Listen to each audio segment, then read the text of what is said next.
And then I'm still letting a handful of people in. Hi, Coach E. Hello. Am I muted? No. No, I'm just all mixed up today. I joined this meeting It's at okay. 7. It's okay. It's okay. Joined this meeting at 7 for 15 minutes. Yeah. Just mixed up. Mm. All right. Okay. So I'll let people in. Oh, still coming in. We'll let people in, but we're going to start because obviously we appreciate you guys moving your time from Sunday night to Monday night. We don't take that lightly. So we appreciate you taking the time for us. And welcome to this hour. This is Boys and Girls Magic All Parent Meeting. This hour is dedicated to you parents. Um, and we're doing this once a month to really pay, make sure that you feel supported as a parent supporting your athlete because this is not an easy journey. We want to be able to be here, answer questions, help you understand the process, and all the things along the way. So I'm still letting people in. So this is titled "Trusting the Process: The Path to Next Level." So this will be recorded. It's being recorded. It'll be uploaded on our YouTube page for future reference or for new people that come, or you want to, remind yourself if you shift to another phase, all the things we talk about. So our main goal is to highlight trusting the journey and staying committed to a program and how that's beneficial for a student athlete. And we have myself, Coach Strozier, Coach Edwina. We might have a couple other coaches on the call, but for the most part, we'll be walking you through a handful of things. We're going to share our background and our experiences as coaches and players. And as a player, we're going to outline the journey the journey that your player is on and will be on, etc. We'll share some examples that we've experienced along the way that maybe can help you, that maybe will resonate with you because your player's going through it or have gone through it. The importance of trusting the process through skill development, coaching philosophy, building relationships, and I have a couple notes. Increased exposure, um, creating a positive reputation, and will actually also help parents. We'll discuss how parents can support their athletes when they face difficulty. And I know that's huge too. And then at the end, we can answer, we'll open it up to some questions that you'll have that we'll be happy to answer in case it wasn't covered. And what we're, sorry, I'm still letting people. Okay. All right. So Coach, myself, I'll start with myself, and I don't do this often and I forget, but I feel like it's important to share my journey so you really have a better understanding of why I do what I do, why I coach the way I coach, why I train the way I train. So basketball for me is it's not a typical journey. I actually started and I wanted to be at a very young age, but initially I wanted to be a cheerleader. So that's that's the beginning of my basketball journey is I wanted to be a cheerleader. I grew up a military family. My dad spent 26 years in the military, but I grew up in Japan. And while we were in Japan, about 10 years old, we were moving from one base to another base and it was about 3, 4 hours away. So we traveled there to see our new house, see what our new school would look like, see the neighborhood, etc. And while we were there was a gym and they were having tryouts for cheerleaders.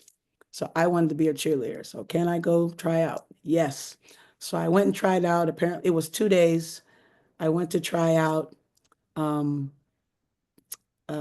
we were leaving that day. We spoke to the lady in charge. She said, "You don't have to come back. She'll make the team. We'll see you in a couple of weeks when you move back here." So fast forward, we move there. I'm excited to attend my first day of practice. I get there and I'm on the list, and a handful of parents complained that I wasn't there for the second tryout, so it wasn't fair that I was on the team. So I was not allowed to be on the team. Crushed, crushed, crushed. Um, but there was a rule in my house. My mom was a teacher. She's a principal and a teacher, 40 years. But the rule in our house was you have to do something. You can't just be at home. So the only other thing was boys basketball in fifth grade.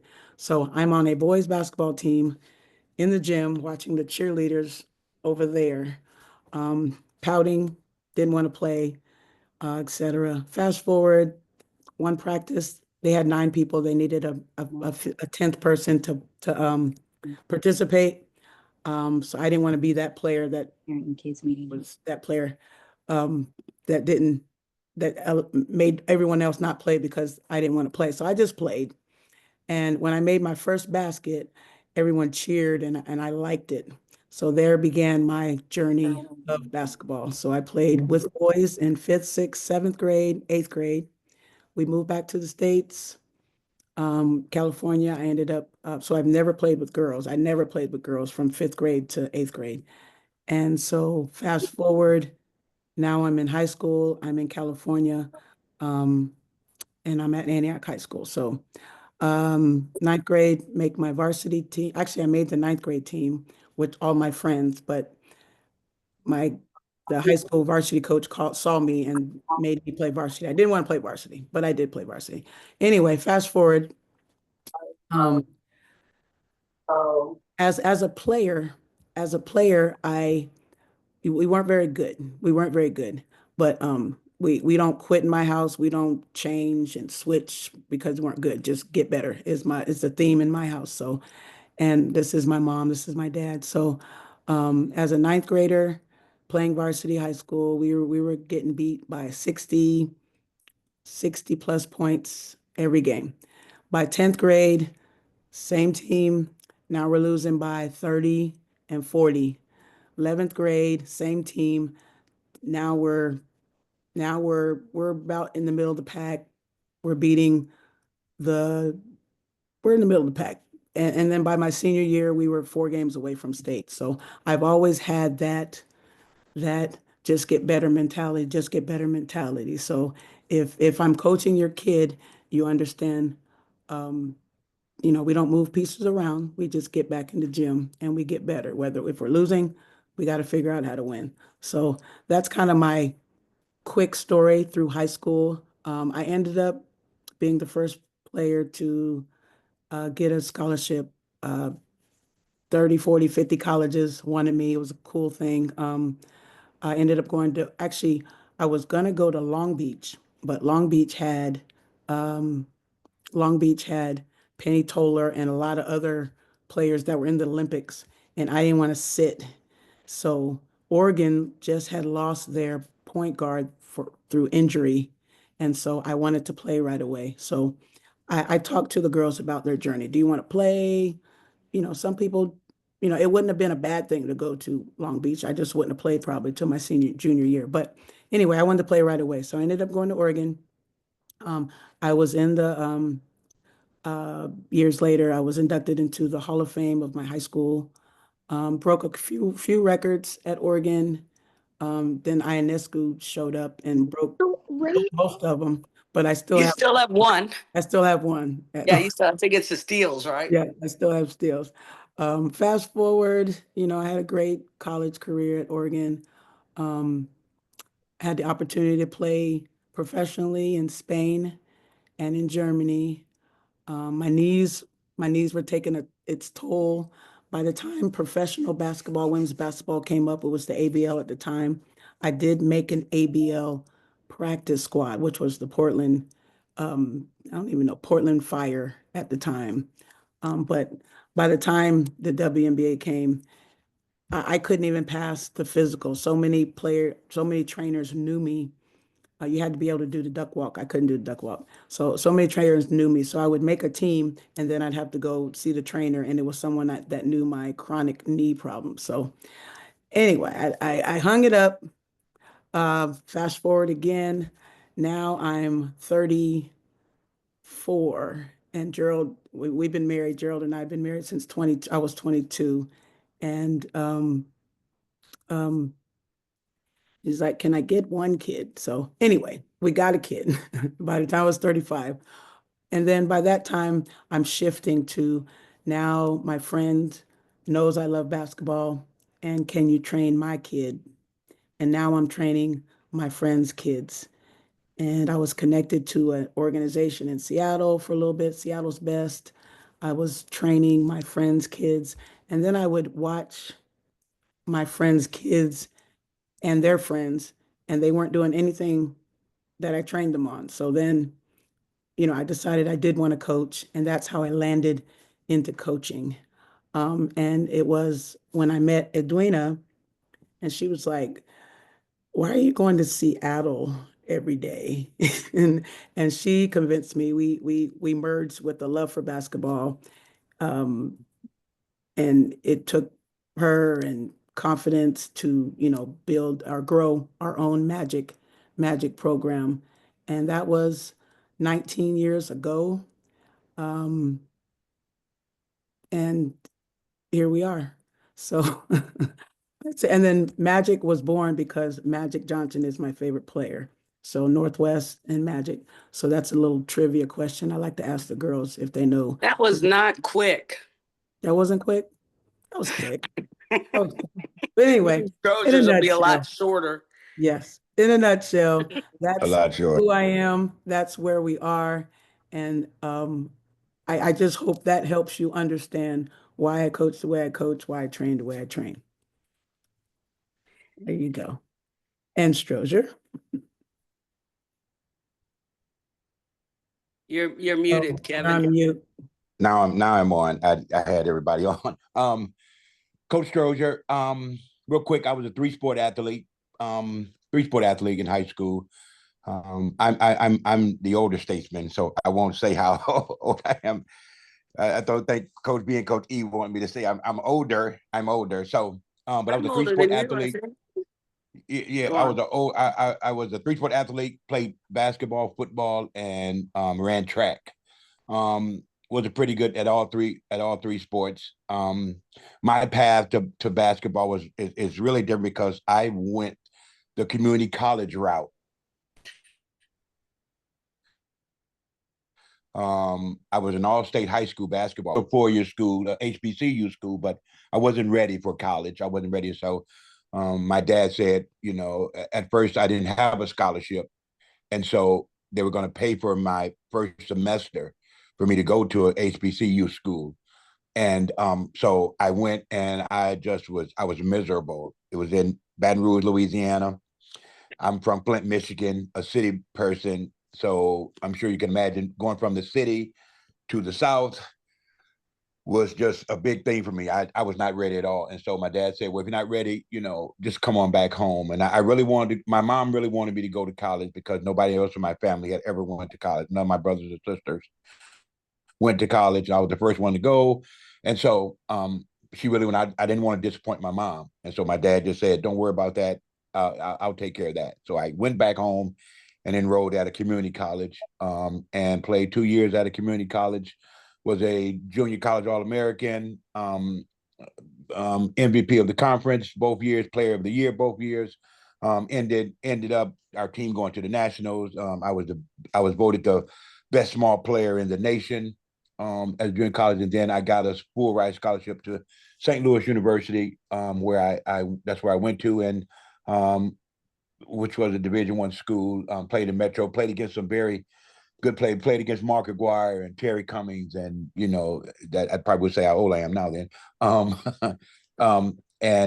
but made the all Metro team and as a first time, and so and then went up from there. So my journey again was through community college, and I try to share that with a lot of the players that come through Magic. Um, that's a route there. Fast forward, went on and moved around from Dallas. I was living in Dallas. My brother was living here, and he asked me to come to Washington. I was like, I ain't coming to Washington. My best friend played for the Seattle Seahawks for the Seahawks.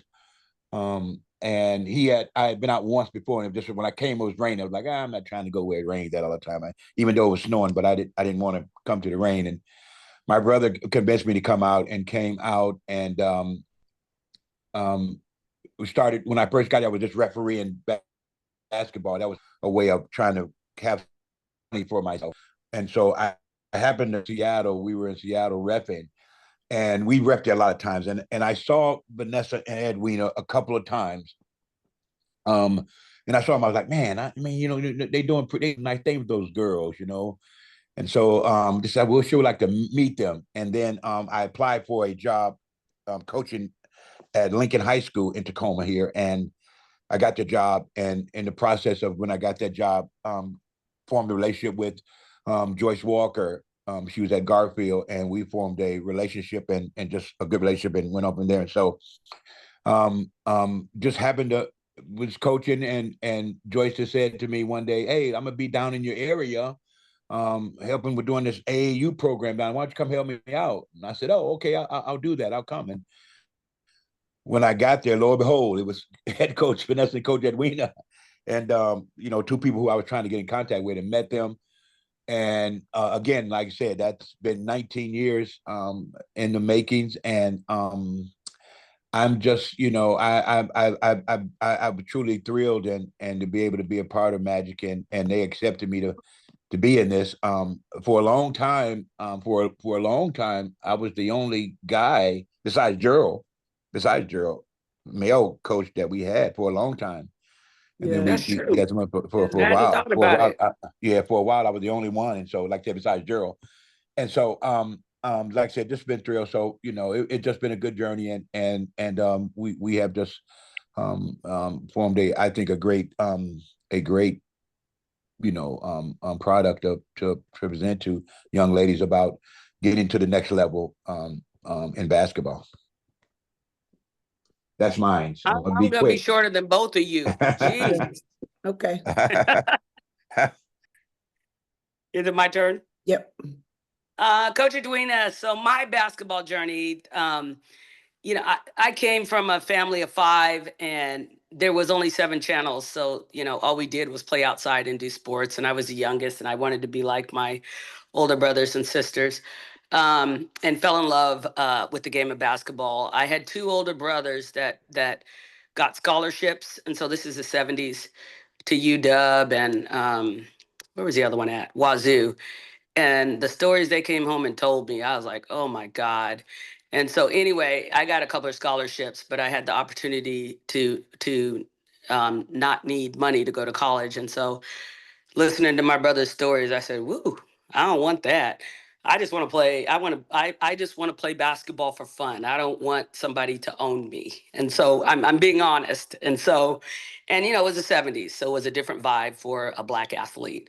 And so I went to college at UW, went to law school at, it was University of Puget Sound, but then they sold my law school to Seattle U. And so anyway, still played basketball. I played on intramural teams. I always played basketball and had a love for basketball.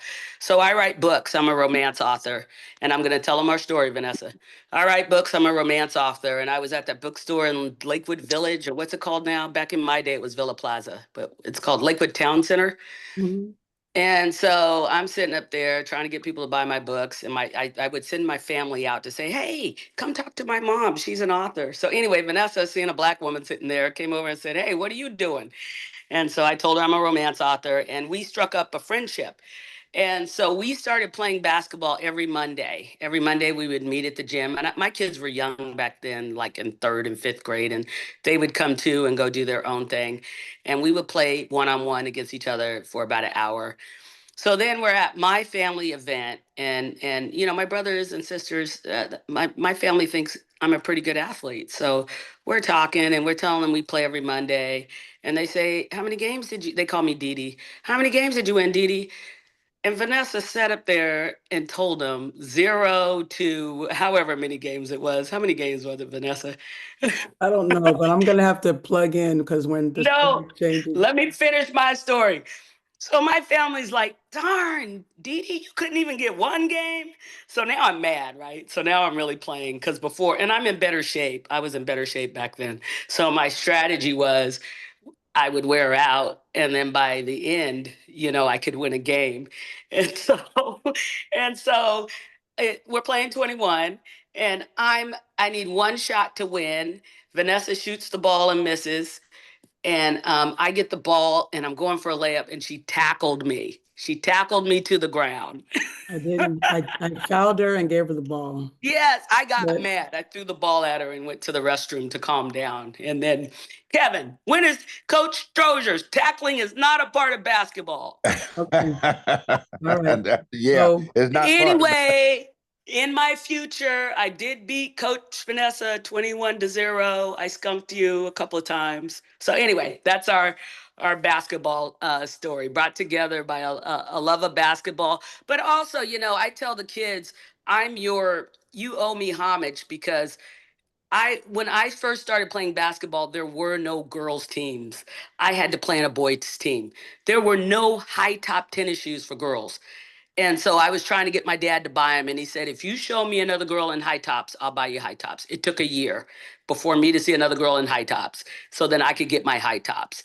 But now, knowing my struggles to fight to play the game, and then when I go into a facility where there's 100 courts filled with girls, that is just so fulfilling to me. But showing young girls what they can do through sports is what keeps me going and just fills my heart. So that's my basketball story. good deal. Good deal. I will add this and then we can move on. You tackled me. Right. I will add this and then we can move on. I- For I'm very competitive and I used to wait till she had 16 to start playing. I'll just leave it at that. Anyway, all right. So I the should next, have I should have still never won a game. right. Okay. All right. So now, so I hope you guys understand. We really wanted to really help you guys understand who we are. It was the three of us. It was the four of us. Gerald was actually stationed overseas back then. So it was the three of us 19 years ago that decided, let's do this. Let's pour into today's youth and provide an opportunity for them to get a college scholarship. And that was the goal. And then we kind of filled the holes and kind of have mastered it since then. So I hope you understand us now. Now we want to talk about the athlete's journey and the phases that kids will go through. And maybe your kid's in it now, or maybe they've passed it, or it's coming up. But we feel like there's three phases that kids go through, and that's playing for fun, playing to compete, and then playing for scholarships. And then if you're lucky, the 1% that end up playing pro. And that's something that we can dive into later. But we want to really talk about the playing for fun, playing to compete, and playing for scholarship. We really believe when players are introduced to the game of basketball that they have to have fun and it has to feel like they want to do it. This at this stage, especially second, third, fourth, and fifth, parents shouldn't be forcing kids to play basketball. It should be exciting and just fun.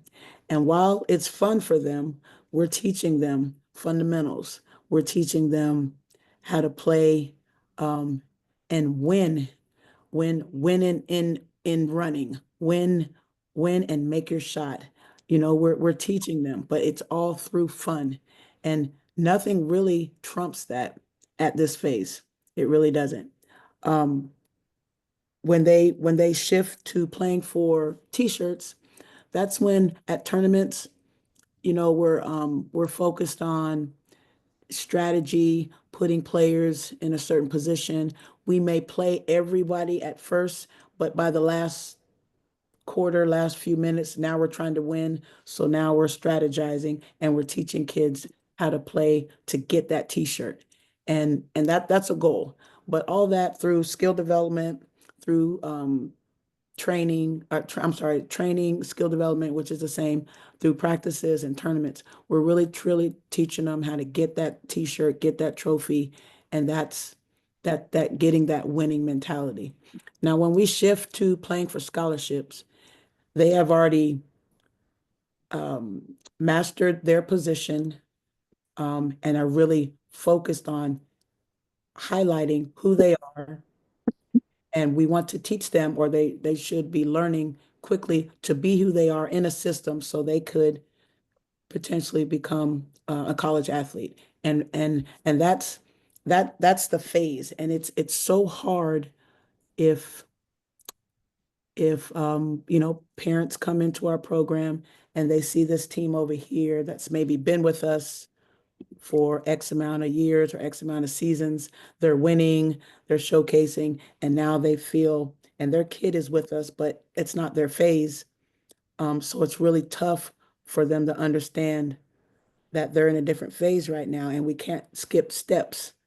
We want everybody to get an opportunity to be recruited by um, a college coach or scout, but everyone's path and trajectory is different, is different. So we want to be mindful of that and really help parents and players understand where they are, why this is the team we chose for them, and this is what we're trying to do to get them there. I have a couple of examples, one being, and then Strozier and Edwina, you guys can, piggyback off of this, but we may have a certain, maybe we have two teams. For example, I'll just use an example, our two seventh grade teams. We have a Maxwell seventh grade team and we have a Nike seventh grade team. Now, our goal is to make sure these players are ready for high school. Now, looking at both groups, we made sure each group had their pieces. They had a point guard, a couple point guards, a couple shooters, a couple of posts, etc. And then ideally, we put them in the right tournaments, playing the right competition, so they're all developing the same. Our goal is to have parity by ninth grade, and our model works. Now, one team may seem better than the other. One team may seem um, uh, like they're not getting what the other one's getting, but we've tested this model over and over and over, and it works. It works. And we've had history of um, in the Brenna Maxwell days, and we've had three sixth grade teams. We had a sixth grade Tacoma team, we had a sixth grade Gig Harbor team, and we had a sixth grade Olympia team. And we remember thinking like, wow, if we put these pieces together, they're going to be good. But, it was hard back then to get people from Olympia to come out of Olympia, people from Gig Harbor to come out of Gig Harbor, and people from Tacoma were just wanting to be in Tacoma. So by seventh grade, there's two seventh grade teams because as you get older, the commitment is more. Maybe kids don't like it anymore, so things fall off. And then by eighth grade, they were actually one team and there was a group of them from each of those three sixth grade teams. And and it worked. It worked. And so um, I share that to say that, we're all going through something right now. We have like three sixth grade teams or three fifth grade teams and two sixth grade teams, two seventh grade teams. But the goal for everyone is we meet our players and our teams where they are, and we're going to get them to the next phase. Coach Strozier or Coach Edwin, do you want to piggyback off of that? I'll piggyback off of it because Vanessa and I's philosophy has been a rising tide raises all boats, and we try to work with other organizations. And the reason why I'm mentioning this is when you talked about our three sixth grade teams, even when the girls, say for Olympia, dropped off, and we would go and see a player, a former player like that was now in 11th grade now.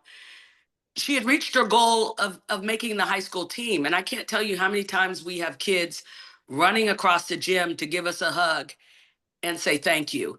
So my point is, you know, we even though we are with the kid for 3 or 4 years and we get them fundamentally sound, it's still a joy to me to go and see them succeed, knowing that we put our fundamentals in place. Does that make sense? Mhm. Am I making sense? Yep. Yep. Okay. Yep. Good deal.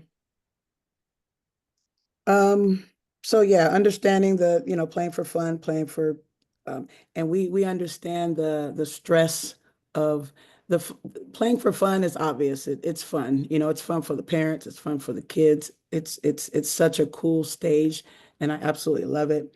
Um, Learning to compete, that's a shift that, you know, I have two teams that are in that phase, so I'm loving that for them, and I loving the parents shifting with them.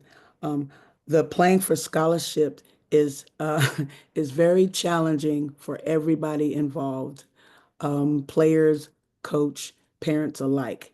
And I say that because the stakes are a little higher. Um, and you know, imagine playing in a tournament and sitting right there are college coaches watching your kid with a pen. So we try to prepare kids and parents for that. So then it's not so stressful when you finally get there. But even if you're prepared, it's stressful. But Mm-hmm. Mm-hmm. but understanding that that college coaches are looking for individuals to fit in their program, if you really, really understand that, then you know you can take a deep breath and just watch the process, because college coaches, quite frankly, want to see your kids succeed. They want to see them fail because they want to see them how they act when they fail, because it's going to happen with them.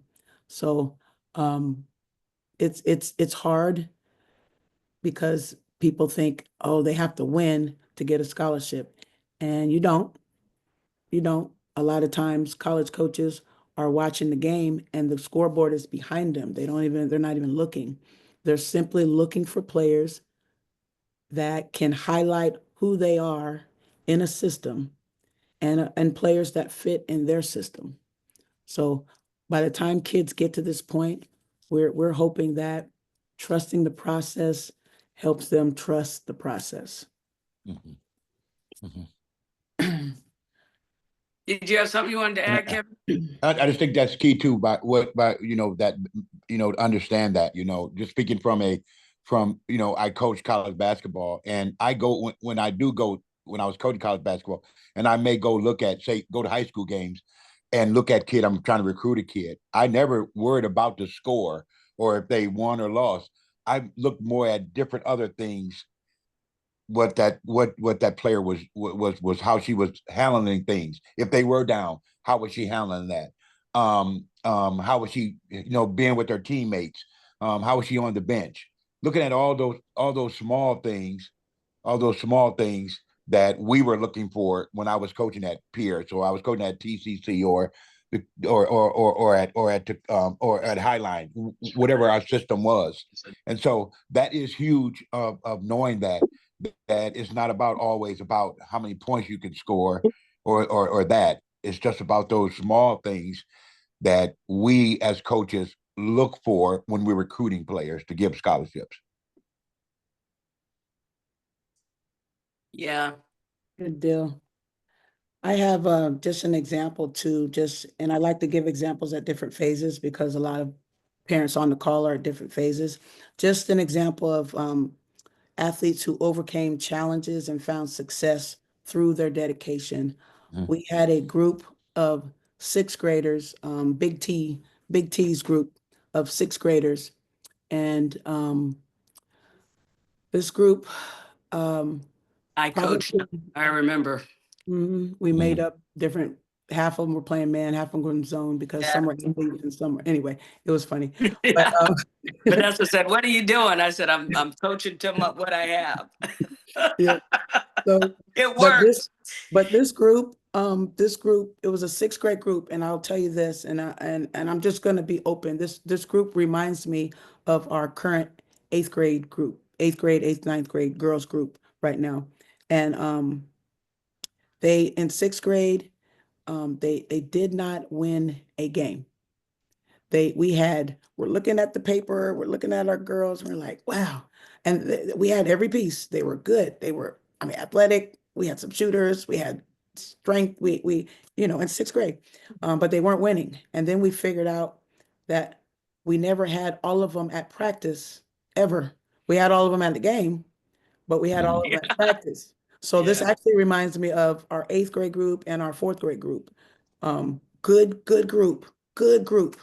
They can have so much success. So we had a meeting with them and the parents, and we said, look, let's try this. Just try it and see what works because we have a formula. We feel like if you practice, everybody, if you train everybody and you play, you're going to find success. That's the big secret. If you practice, you train, if you practice together, you train together, you'll have Yeah. success. So sixth grade, they didn't win a game. They didn't win a game. In seventh grade, they did not lose a game. They bought in, the They all parents came to and practice. the parents and the players bought in and they didn't lose the game. And I remember the song that they had. They said, what was the Yeah. song? Started from the Started from bottom, the now we're here. bottom. Now we're here. And we couldn't tell Yeah. them nothing in seventh grade, but that Yeah. is the big formula. So, that's one of our stories about kind of challenges with some teams and they found success through our program. Another story was Zykira Rice. One of our high school teams are named by Mhm. Zykira. She grew up in our program. She ended up going off to Gonzaga, playing professionally overseas. But Zykira came from Clover Park High School, and here she is, ultimately in our top high school program. Um, and she's listening to her teammates who are some of them are her Magic teammates, some of them who are going to state, and they're talking about Mhm. this and that. Her team, some of them didn't know how to dribble. Um, she was the one, two, three, four, and five. Mhm. She was getting beat by 40 and 50 and 60 points in her high school program, not with her Magic program. So it took us, as coaches, would rotate to support her and go to her games to make sure she didn't quit. This had nothing to do with her journey. This is part of adversity. And she, from that point, she made it through and she was able to handle adversity through her high school, get recruited and play at Gonzaga, Mhm. graduate and have great success at the pro level. So that was one of our athletes who overcame challenges Can I and can I can I success. add to that, Vanessa? Yeah. I mean, we were so proud of her for not switching schools Mhm. and Yeah. being loyal to her school, and she stuck it out. And and like we said, got recruited to a D1 and played overseas. So really proud of Zakira. Yeah. Yeah. That was Yeah. rough for everybody. We kept a straight face. We were like, hey, you're good. But yeah, Yeah. And she learned to be a leader. she was a She leader. was she was a leader, and she led that team the best she could. Mm, So good deal. And one other story I wanted to share with kind of athlete who overcame challenges, and this was Brenna Maxwell's challenge. So Brenna Maxwell, for those of you who doesn't know, she grew up in the Magic program, ultimately drafted or went off to Utah. With this COVID, she had an extra year, so she ended up taking those 2 years and finishing at Gonzaga as well, getting her master's, and then ultimately was drafted 13th to Chicago. Was it Chicago? Yeah. Chi- Yeah. Yeah. yeah, Chicago, 13th yeah, in Chicago Sky. Um, but her story was she did not pass the eye test. I'll say that. She was very slow and um just didn't pass the eye test. But what I loved about her was she was on my team.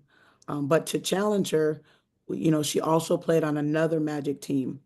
And so this on this other Magic team. Or well, for me, she probably played 90% of the minutes. She was my shooter, et cetera, et cetera. She goes to another team, this Magic team. Coach was defensive focused, defensive focused. So she didn't see Brenna the way I saw Brenna. So she barely played. She sat, she all that. And what I love about what her parents helped her do was, instead of just pouting and coming back to me only, she went to the coach and asked the coach what she needed to do to get more floor time. And so the coach told her, I'm all about defense and you can't guard anybody. I mean, she said it nicer, but that was pretty much it. So what Brenna did was in practice, she would guard the quickest person, right? Get beat, whatever, but she guarded the quickest person. So she was able to play for that person. And what that taught her was, fast forward when she ended up going to high school in ninth grade, there was a rule that ninth graders don't start. And so I think if she hadn't had this experience, she wouldn't have been able to just understand this coach and understand it didn't matter that she didn't start it. Just do what the coach needs. Do what that coach needs. She had experience with me. She then had the experience with another coach, and now she understood that each coach has different focuses, and each coach has different ways of playing their players. So Yeah. understand to communicate with whatever coach you're playing for has helped her along the way through high school, through college. She went up and down with starting, not starting, number six man to number 12th man, but all of that early communication and learning to communicate and understand helped her overcome. And ultimately, she had a wonderful career Hmm. in basketball at Utah, at Gonzaga. She did go to Chicago. She ended up getting hurt. She broke her kneecap, which is the worst. Yeah. But she got a contract, ended up playing overseas, and now she's decided to coach at the college level. She just got a coaching job. So just another great story of challenges and finding success through her dedication. Can I add to that just a little bit? Yeah. Absolutely, absolutely. Yeah. And Brenna was just telling us the other year, she or last year that she every coach she has ran into in college and on the professional ranks, she's had at Magic. So we were proud of that. She said she was prepared for every coach that she ran into. And by the way, she's still slow. She just learned the angles. So she can guard somebody. She's the queen of angles. Yeah, she got that. Yeah. Definitely. Good deal. Good deal. All right, all right. So I hope this all is helpful. We're going to keep moving along. And again, at the end, we'll open it up to questions and answer. We want to talk about explaining um, becoming a skilled player is a gradual process and it needs consistency through training and consistency through practice and through coaching Hmm. philosophies. Strozier's going to take this and kind of talk about coaching philosophies, et cetera. Oh, yeah, that's for me. Oh, I Yep. didn't. Oh, okay. I'm He was, sorry. he was I'm coach. He was sorry. watching the game. He was Yeah. I'm watching the sorry. game. Yeah. I'm sorry. And so this part, like this close to philosophy, and I'll make this quick. We all, myself, Coach Vanessa, Coach Edwina, we all have our this philosophy of how we want our play through Magic, whether it be being aggressive and as most of you see, we're pressed a lot, we get after it, and we do a lot of those things. And in the process of being able to help your child understand that kind of play, we all have that philosophy. Now, each one of us may do it differently, do it a little differently than one or the other, but we all have that philosophy. That's how we want to play. So that's why a lot of times you see most of us doing things on different age levels, from the little kids all the way up. With the coaches, I kind of, with new coaches coming in, I try to talk with them and meet them and just share things with them. We don't mind when coaches come to our program, to our organization. We all know that they, you know, they want to do some things that they may want to do if they're coaching, and we allow that, and it's okay. But there's certain things that we want our coaches to do when it comes to things, and really the philosophy. We want to get after it. And how does that help your child? It just helps your child as be more prepared to when they do play and they go to each level. How do they handle that? Whether it's if they play for someone who wants to play fast, or if they want someone to play slow. It all helps them. It all goes hand in hand. And I apologize. I'm kind of reading from some I had kind of put down a little bit, so I apologize. Again, my philosophy is I like to get after it, man to man, and so 10 years ago I was probably way different than I am now, but that's just because of you know my hip and all the other thing. But that's neither here or there. I'm still that kind of coach who likes to see our play, getting after it, and we're up tempo kind of a team. We don't stress it so much at the younger age, but once you become a sixth grader, maybe if I can say a sixth grader on up, we really, really, really want to play a certain kind of way.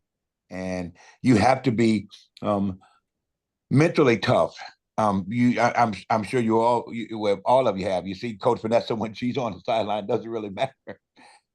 She is pushing, she's pushing and she's getting after it, and she wants those young ladies to be, to get after it. Coach Edwina the same way. I sit more than I used to sit. I used to didn't sit as much as I'm sitting now. Trust me, I was up and on the sideline just like they were. But we want that kind of play, and all of our coaches have that philosophy of this is how we're going to do it. We may do it a little differently, but we all have the same philosophy, and that's something that you get with Magic, and is we're all on the same page when it comes to our philosophy, when it comes to Magic basketball. Three things that I think it's three things. Make sure I got it right. Three things that you will see from us. You will see that we like to do. One, we're going to run a play max. That's just something that we're going to run. We also going to run slice. And then we're going to probably diamond press. Those three things right there, you will definitely going to see from Magic basketball. That's something we're going to do. Now, again, as I said, we allow coaches to do some other things, but those three things, that's part of us. That's part of who we are as Magic. We are max, slice, and diamond press. That's who we are. That's who we are as a organization. Let me just piggyback off you real quick, Coach. Yes. We have a brand of basketball that college coaches really like to see them, and we've heard so many great things, and the feedback we get from college coaches. So we've built our program based on the feedback from college coaches, from historically seeing how college coaches respond to how our players look in our system. In Max, the point guard looks like a point guard because the ball ends up in their hands the whole time. In two in Max, you get your shot off the double screen. So college coaches can really see specific positions in our plays, which is why we put them in early in sixth grade where it doesn't really matter. So by the time it matters in ninth grade, they have it mastered. The 5 and the 4 are around the basket. The 3 is usually isolated, and that's usually our best slasher. So there's a method to the madness. And then Diamond just showcases that you can move together as a unit and defend. So we really like to we want to make sure we put those in to show college coaches who our players are. If they're coming to watch us for 5 minutes, then they can see it. And then that's why we stress so much about these plays. And again, it looks different. It's the Right. same, but it looks the Mhm. delivery is different. It's just like having different teachers. They're Mhm. they're still going to teach math 101. They're going to teach what you need to know, but the delivery may be different. But you should be learning the same thing. So that's our goal Right. for that. Right. So And as Coach Vanessa said, like I said, we'll be real quick this. And as Coach Vanessa said, we want, college coaches to see that. That's what we look for. And as I said, as a college coach, I want to see how a point guard is going to look. I want to see how a shooter is going to look. I want to see if the four is going to be in the post doing certain things. What we do allow coaches to see that, and so that's how we can help. That's how we help. Just help the players grow in that aspect. So when they try out for their high school team, they understand that, and coaches be able to see that. good deal. Did you want to add anything, Coach E? No, no, No, complete agreement. good deal. Okay, good deal. Moving right along. Let's see, facing challenges in sports, how it helps important life skills, life resilience, adaptability, and problem solving. Oh, I love this. I Yep. love this. Basketball is life. We say Yeah. that all the time, and we have story after story after story. One story that resonates, that probably could resonate with everybody because it correlates, I was the basketball component right into the life component. Um, we had a team 1 year who barely lost a game. So obviously players get used to that, coaches get used to that, parents get used to that. So now what do we do the following year? We raise the bar because we have to keep getting better and keep challenging ourselves. And so I think the first tournament out, or maybe the first and second tournament out, um, we go 0-4. So, oh my God, you know, The sky is oh, falling. 0 and Right. 4, yes. Oh, so many messages. Couple people quit. Um, Oh, yeah. so I didn't understand. I was shocked because anyway, so what do you want? You want me to quit on 11-year-olds? I'm like, no, we're just gonna get back in the gym and get better. What if we win the rest? And what if we win the whole thing? So that was kind of my mindset. So um, fast forward the next series of this, we go, I think we win two and lose one, or win three and lose one. We still lost. So, the focus was the loss, even though we won the three. So still a lot of tension, a lot of, parents don't quite understand, you know, I'm I'm I'm hoping, that I can still reach the kids, stay positive. Let's get back in the gym, let's get better. The next series, we go 3-0, and then yes, guess what? We win the whole thing. Mhm. Right. It's a great story. But I Yes. say that to say, we're gonna lose in basketball and we're gonna lose in life. And so what we want to teach our young athletes is no excuses. Let's just work and get better and see what happens. So there's many stories like that. That was just the most recent one. So So, so and Right. can I add, Vanessa? yep, yep, Yeah, and we had a couple of kids quit, but the team didn't change. And Vanessa's philosophy was, which is all of our philosophy, you just get back in the gym and work harder. And Yep. that's exactly what the kids did, believed and trusted in their coach, and then they ended up winning, made hoops. So yep, it's just further justification that system and dedication go well together. right. And that's just one story. There's lots, but that was just one that I think, One recently. yeah, one recent. So, so Very recent and story. actually even one that's closer to the high school, that is the high school program. We have, a player that had been with us for years, always playing up. always playing up. So then by the time she gets to her 11th grade year, the kids she's playing with or the players she's playing with, it feels like you're playing down. Yeah. So the team wasn't as strong, it wasn't as prominent, it wasn't, so again, you get to this phase where you're playing for scholarships and then you're nervous. And so we weren't winning as much. She still has a lot of college following. We're building relationships. We'll talk about that later. So, ultimately, she ended up going to another program the June of her senior year. Wow. Um, right. Yeah, it was the end of her junior year, but yeah, so she ended up going to another program. She did get signed to a college, It's which was what we all wanted. So we were Yep. happy for her. However, the last stop in Chicago, Oregon and Oregon State are looking for this player. So it could have been differently. Either way, she's going to be fine. But Yeah. the point is, you know, trust the process, That's right. trust who you are, trust what you've been doing, trust that our platform works. Um, and you know, and we and love the, we love her and Yep. we love her family. And yeah. but you know, we could have been at Oregon. That's all I'm saying. So Yeah. I mean, Oregon and Oregon State were her dream schools. yeah. And And they and were looking. they stopped tracking her once she left the program. Yep. So anyway, not to scare anybody, but our point is, no, really, our point is, we're building these kids, and you guys see us on social media. We work really hard in promoting our kids and our program, and we want to build their following and their interests. So as we build teams and individuals that way, they're going to build college followings.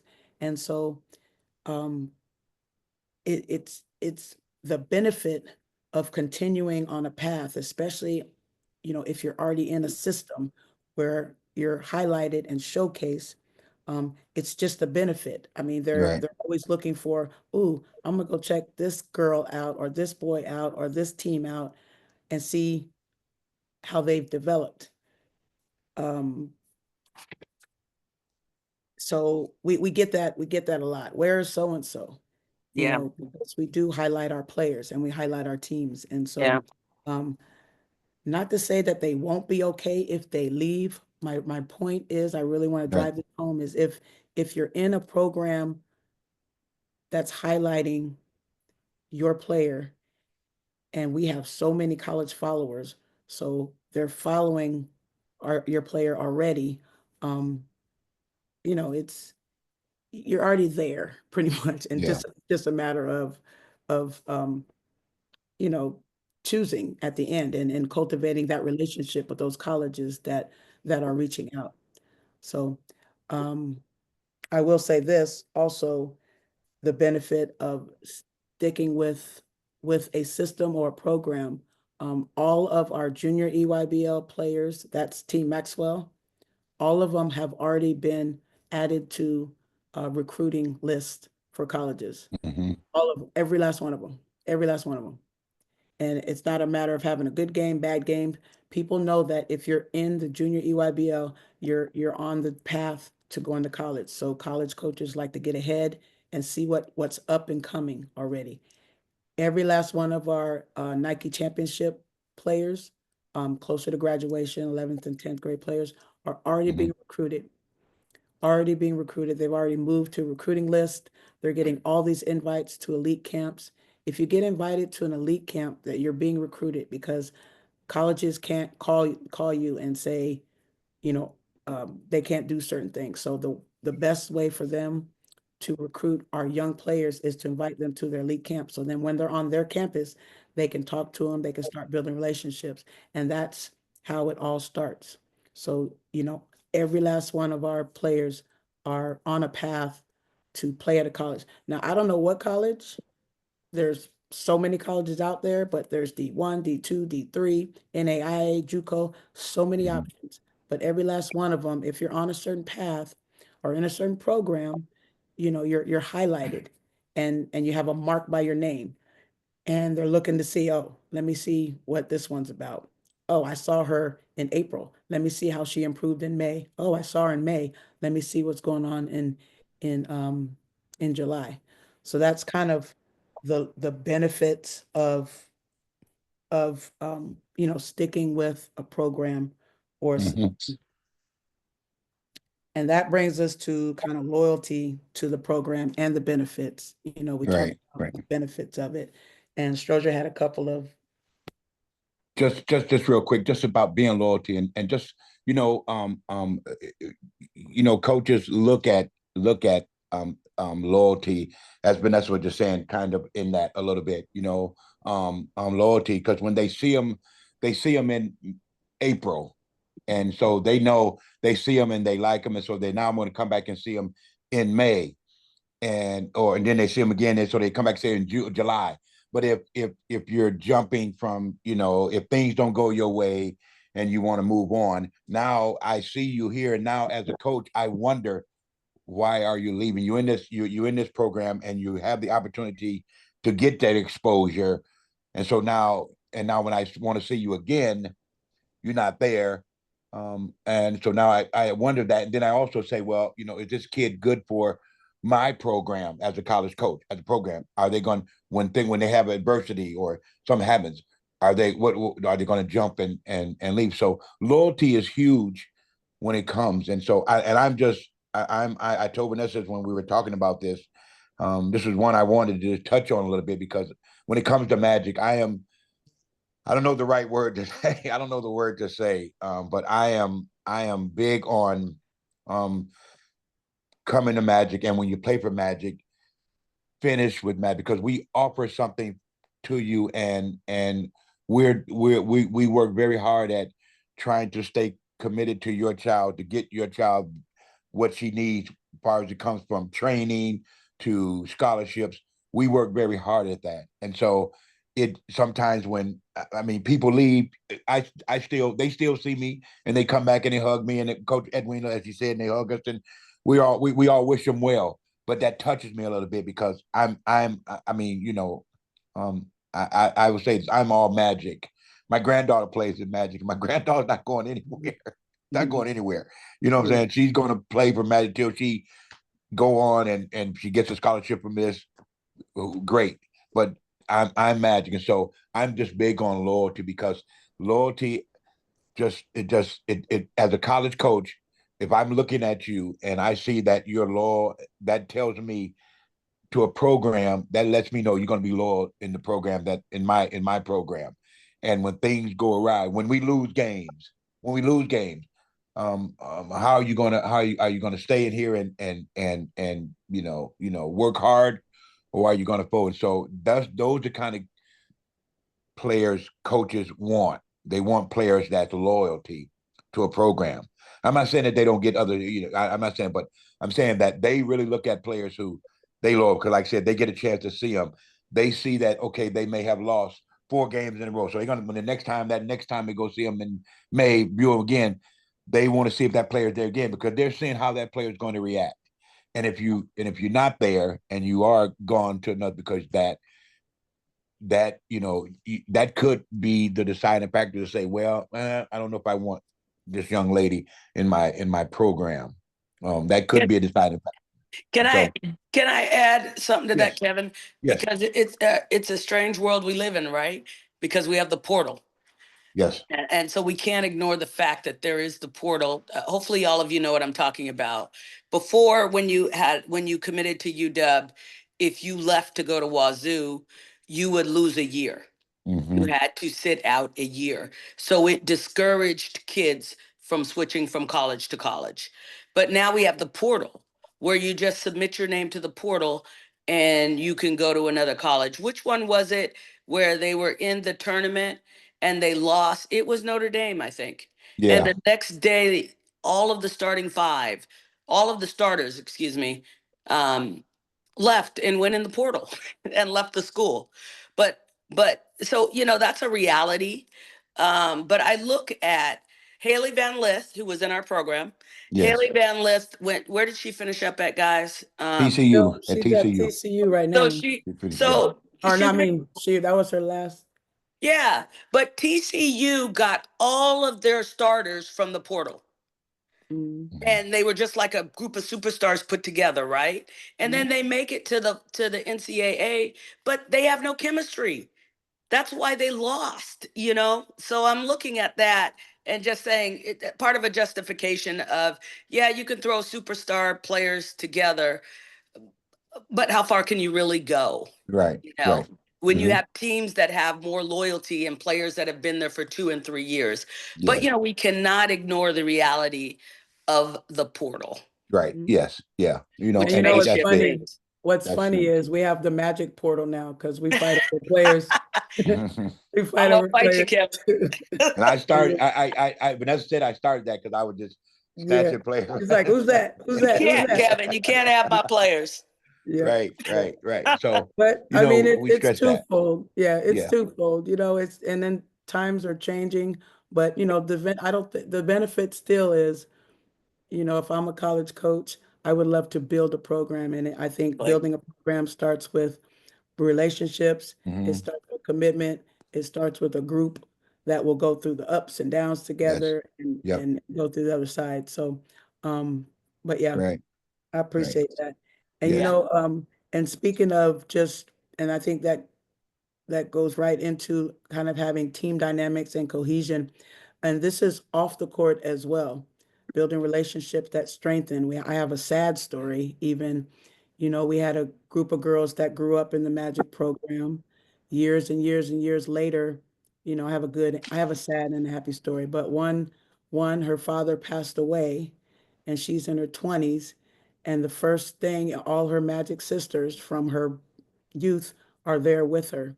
So, you know, building these relationships, you know, off the court even are amazing. They were together in fourth, fifth, sixth, seventh, you know, all through Magic. So building that chemistry even off the court. And then on a lighter note, you know, one of our players gets married, and then who are her bridesmaids? All her Right. Magic Automatic. sisters. So Yeah. so it's I think there's a benefit to yeah. It's more than just basketball. yeah, It's for sure. Right. For sure. lifelong relationships. Right. Yeah. It also leads to, especially at Magic, it leads to increased in exposure. For example, I mentioned all the girls in our junior EYBL and our Nike championship league. They're all getting recruited. They're all getting invited to camps. Um, they're all getting recruiting interests, etc. But historically, we had years ago we had a handful of kids get invited to our to the USA trials. You Yeah, know, that was cool. We had yeah. about 4 or 5 years of that. Yeah, Hmm. so kids will get invited to those. I think now there's a couple girls gonna get invited to the top 40. I remember Diamond got invited to the Blue Star 30, which was so there's just you know, there's increased exposure, you know, being with our program that we work hard to get and we appreciate the opportunities that it affords our athletes and our families. Let's see. Do. Our last topic is ways parents can support their athletes when they face difficulties. Hmm. This is, you know, I'm a parent too, so you know, I'm on both sides of it, but I will say this, it absolutely depends on the phase your player's in. Obviously, if you're in second grade, you really just want to be a cheerleader and be a cheerleader. Just be a cheerleader and make sure it's fun for your player. You know, second, third, you know, when they're playing at those early ages. Um, I will say this in playing in competing, maybe we're at a tournament and your player's not, maybe they didn't score or they had a bad game, you know. I know for me as a parent, the what I say to Marcus, because that's happened too, is I love seeing you play. And I Hmm. leave it at that and I leave it open. And then he can come back to me and say, or I mean, he'll go to his dad and ask real questions. But with me, it's, I love seeing you play, and that's kind of my role with him and just supporting your player. I know it's hard when they're going through a hard time, but stuff like playing time, stuff like, having a bad game, I would really encourage you to encourage your player to, talk to their coach because our coaches at Magic are phenomenal. They're very yeah, approachable. Yes. They're happy to have a discussion. I'm happy to tell a player what they need to do to get more playing time. I'm happy to sit down and talk about, what I see and how, I put a plan together on how they can get what they want. It's a great conversation. It's a great approach and it really puts it back in their hands and it keeps you as just the supporting parent.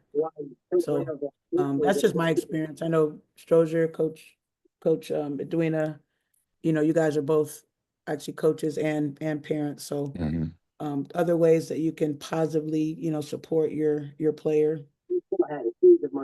Yeah, I just think you gave a great example of that, by being Marcus, being with Marcus and how you approach that. I always say that to other parents and just just be encouraging and especially at a young age and be supportive and and allow them to talk to you. I know that's what my son was playing in high school. I just allowed him to talk to me.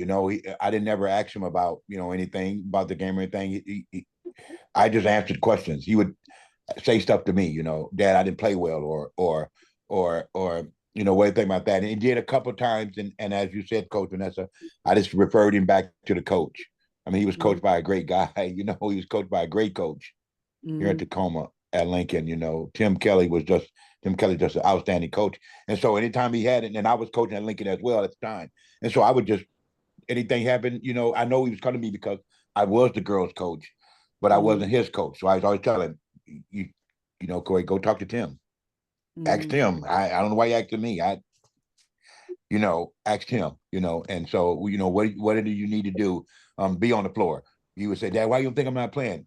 Asked him. I asked him. He'll tell you, you Mhm. know.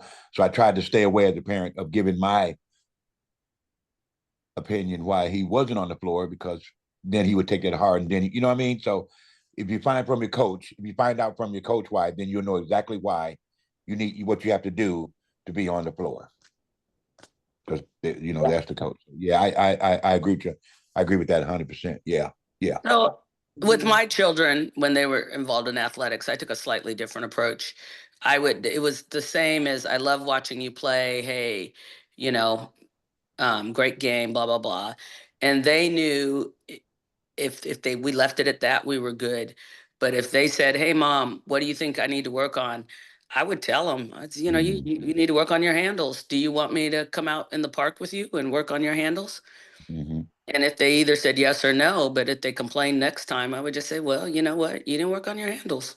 So, so I don't think I ever referred my kid to go reach out to the coach, but Mm-hmm.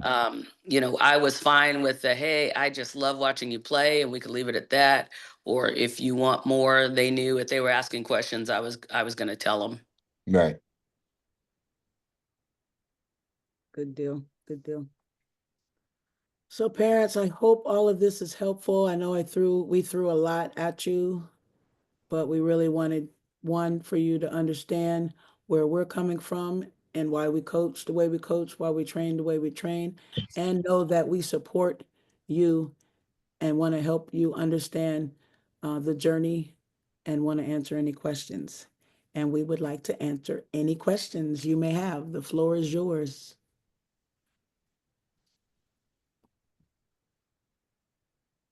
I'll check the chat.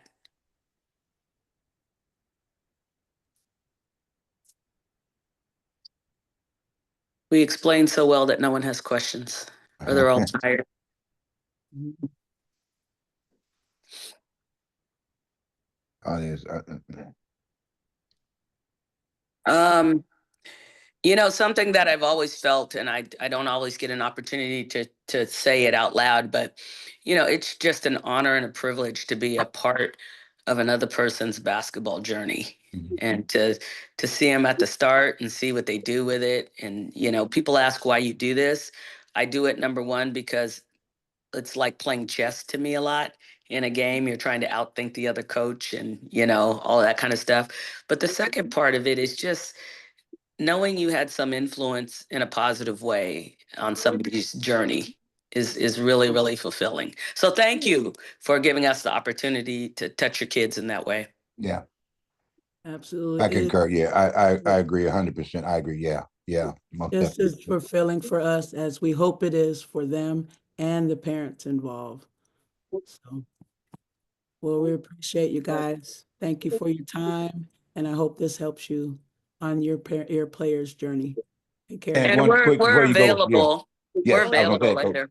Yeah, I was gonna say that, Coach. Yeah, I was gonna say it. Thank you, Coach. Yeah, we're available. Anytime you wanna ask a question or you need something, we're available. My door is always open, man. Anytime. Yep. All right, guys. Have a great night. Thank you. Bye-bye. Thank you.